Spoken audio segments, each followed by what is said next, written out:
Disability Categories, Identification and Resources for Special Education by Teresa McDowell.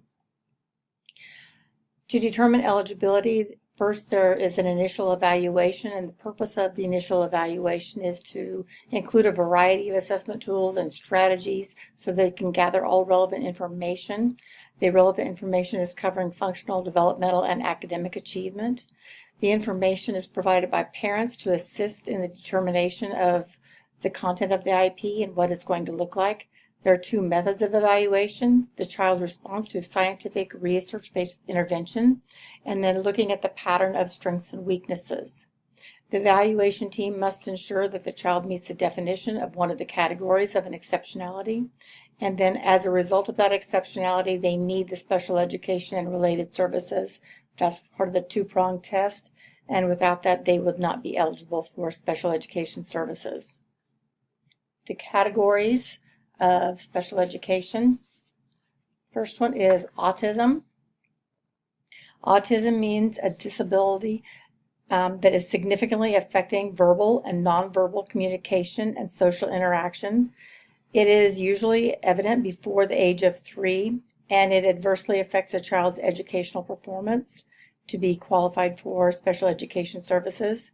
Characteristics often associated with autism are engaging in repetitive activities and movements, resistance to change in the environment or change in your daily routine, and unusual responses to different sensory experiences.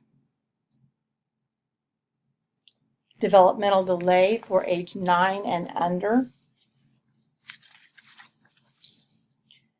This is characterized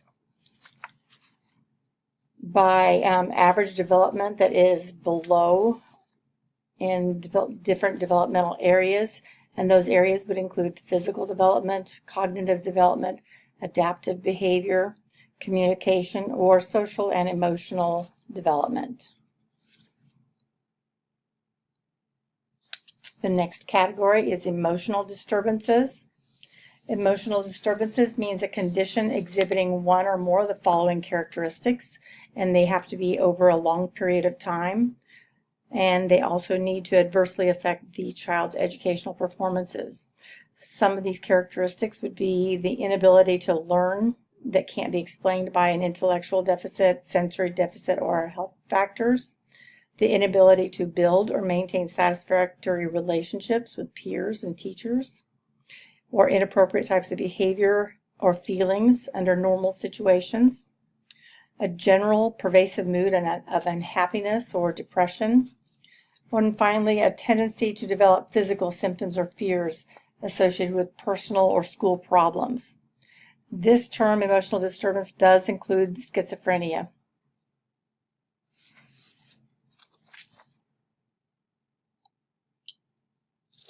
Gifted is our next category.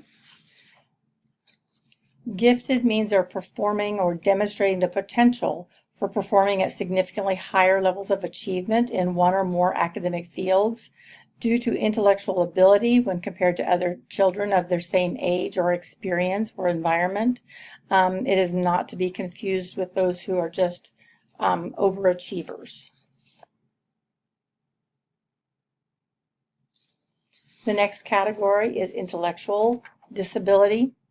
Intellectual disability means they're significantly below average on general intellectual functioning, and it exists concurrently with deficits in adaptive behavior, and it shows up in the developmental period, and it adversely affects the child's educational performance.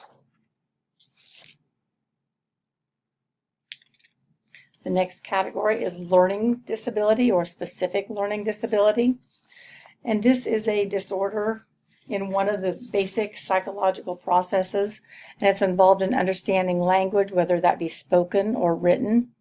And so it can show itself as an imperfect ability to listen, think, speak, read, write, or spell. It can also manifest itself as difficulty doing mathematical calculations, including perceptual disabilities. It can include brain injury, minimal brain dysfunction, dyslexia, and is not shall not include learning problems that are primarily result from visual, hearing, or motor disabilities, or an intellectual disability, emotional disturbances, or an environmental, cultural, or economic disadvantage.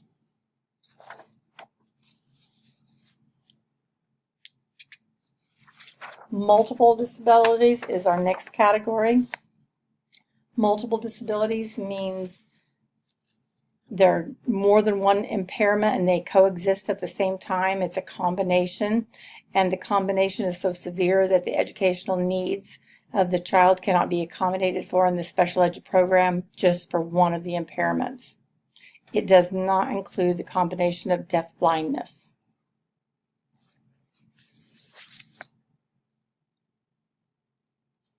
Orthopedic impairment is our next category.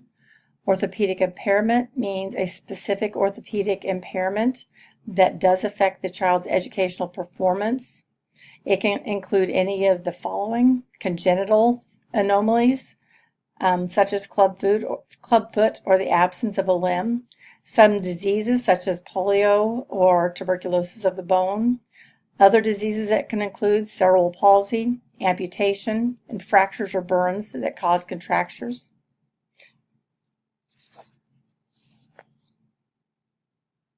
Our next category is other health impairments. Other health impairments means they have limited strength, vitality, or alertness, including a heightened alertness to some environmental stimuli, and that heightened alertness to the environment results in limited alertness to the educational environment, so they can't concentrate on what is being taught.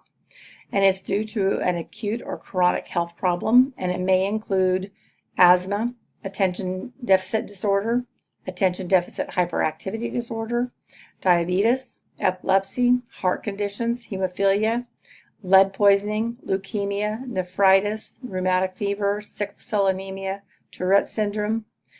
Remember, for any of these diseases to be considered other health impairment, it has to adversely affect the child's education. Sensory impairments are our next category. Sensory impairments would include hearing impairments. That does adversely affect the child's educational performance, but it does not, the hearing impairment does not go so far as to constitute deafness. Deafness includes the impairment that so severely impacts the child's ability to process language, whether that would be with application or not, that it adversely affects the child's education. Visual impairment is a visual impairment even with correction that adversely affects the child. So it could be partial or total blindness. Blindness means a visual impairment that requires dependence on a tactile or auditory media. And deaf blindness means the combination of hearing and visual impairments.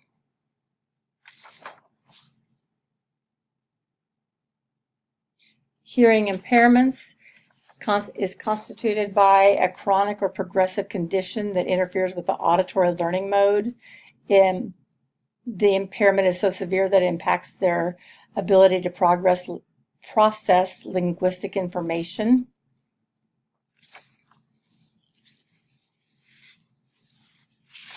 Blindness or a visual impairment is they require dependence on tactile or auditory media for learning.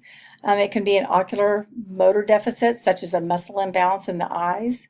It can be any other vision condition that, even with correction, adversely affects the child's education. It could be a chronic or progressive condition, and it could be an actual absence of the eye.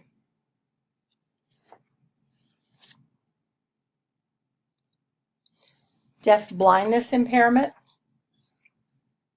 is measured as a chronic or progressive condition which interferes with the auditory learning mode.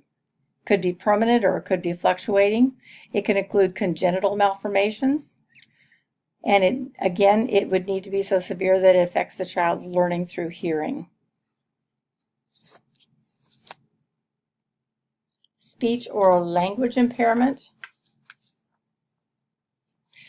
Speech or language impairment means there's a communication disorder.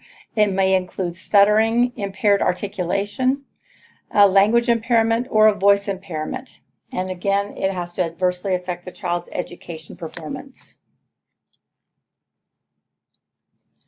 Traumatic brain injury is our next category. Traumatic brain injury is an acquired injury to the brain, and it's caused by some external force, and it can result in total or partial functional disability or psychosocial impairment, or both. And again, they need to adversely affect the educational performance. It does apply to open or closed head injuries, and it can include any of the following: cognition, language, memory, attention, reasoning, abstract thinking, judgment, problem solving, sensory, perceptual, or motor abilities, psychosocial behavior, physical functions, information processing, or speech. It is important to realize that it does not include brain injuries that are congenital or degenerative, or that were induced by birth trauma.